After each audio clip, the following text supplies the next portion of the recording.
Welcome to education and अभिवाचन channel. मी नीलम पोळ. आज आपण अपठित गद्य पाहणार आहोत. अपठित गद्य हा प्रश्न 4 मार्कांसाठी येतो. हा प्रश्न अतिशय सोपा आहे. जे प्रश्न दिलेत त्यांची उत्तरं पॅरेग्राफमध्ये बरोबर लाईनमध्ये सापडून जातात. ही लाईनमध्ये अर्ध आहे, या लाईनमध्ये अर्ध आहे असं नसतं. एका लाईनमध्ये उत्तर सापडून जातो. त्याच्यासाठी जो अपठित गद्य आहे, पॅरेग्राफ दिलेला आहे, तो समजून मन लावून वाचायचा आहे. पहिल्यांदा प्रश्न वाचून घ्यायचे, पॅरेग्राफ वाचायला सुरुवात करायची. जशी जशी उत्तरं सापडतील तशी तुम्ही खूण करून घ्यायची, मार्क करून घ्यायचे. दुसऱ्यांदा पुन्हा एकदा कन्फर्म पॅरेग्राफ वाचून घ्यायचा, सगळा समजून घ्यायचा. उत्तर बरोबर टिकमार्क केली इतकी नाही पाहायची आणि मग लिहायला घ्यायची उत्तरं. आपण बघूया. आई हा 2 अक्षरी शब्द असला तरी किती अर्थपूर्ण व महत्त्वपूर्ण आहे.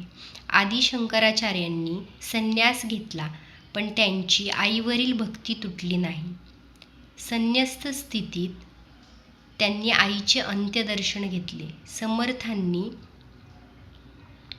विरक्ती पत्करली, पण त्यांची मातृनिष्ठा सुटली नाही. आई म्हणून कोणी आईस हाक मारी म्हणणाऱ्या कवी यशवंत यांनी आईविषयी व्यक्त केलेला उत्कट भाव कोणाच्याही अंतःकरणाचा ठाव घेणारा आहे. उपनिषदकारांनी तर आईला परमेश्वर मानले आहे. मातृदेवो भव या वचनातून त्याची अभिव्यक्ती होते. आई म्हणजे एक व्यक्ती नसून आई म्हणजे मांगल्य, वात्सल्य, प्रेम, जिव्हाळा, सात्विकता, ऋजुता इत्यादी भावभावनांचे उत्कट दर्शन आहे. शहरी वा ग्रामीण, सुशिक्षित वा अशिक्षित, श्रीमंत व गरीब वा वृद्ध असली तरी आई अखेरीस आईच असते. आई म्हणजे चैतन्याचा अखंड झरा आहे. सर्व आश्रय संपतात, पण आईचा आश्रय कधीच संपत नाही. सर्व अपराध पोटात घालणारी एकमेव व्यक्ती म्हणजे आई. हा अपठित गद्य. आपण याच्यावरचे प्रश्न बघूया. अपठित गद्य साधारण असे प्रश्न येतात. पुढील उतारा वाचून दिलेल्या सूचनांनुसार कृती करा. आकृतीबद्ध पूर्ण करा. 1. आई या भावभावनांचे उत्कट दर्शन आहे. कोणत्या भावभावनांचे उत्कट दर्शन आहे? कोणत्या भावना आहेत आई म्हणजे सांगितल्या आहेत? एका सरळ लाईनमध्ये, एका सरळ ओळीत याचं उत्तर आहे. बघूया. मी टिक मार्क केली आहे.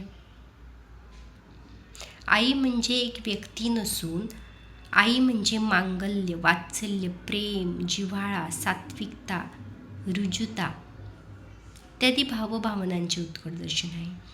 म्हणजे मांगल्य, वात्सल्य, प्रेम, जिव्हाळा, सात्विकता, ऋजुता हे आपल्याला लिहायचे. याचे 2 मार्क आपल्याला मिळणार आहेत. पुढचा प्रश्न बघूया काय. चौकट पूर्ण करा. उपनिषदकारांच्या मते आई म्हणजे काय?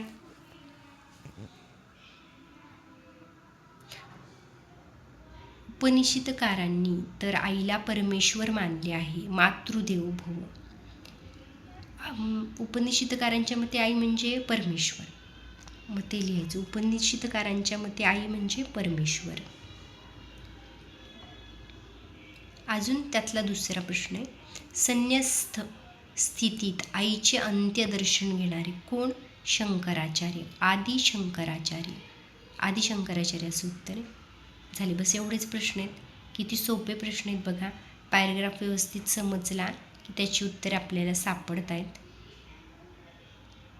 बघून लिहायचीत म्हणजे काना, मात्रा, वेलांटी, उकार चुकणार नाही आहे.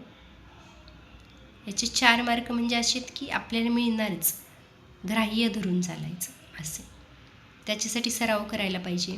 सरावासाठी तुम्ही बघत राहा एज्युकेशन अँड अभिवाचन चॅनल. थँक्यू.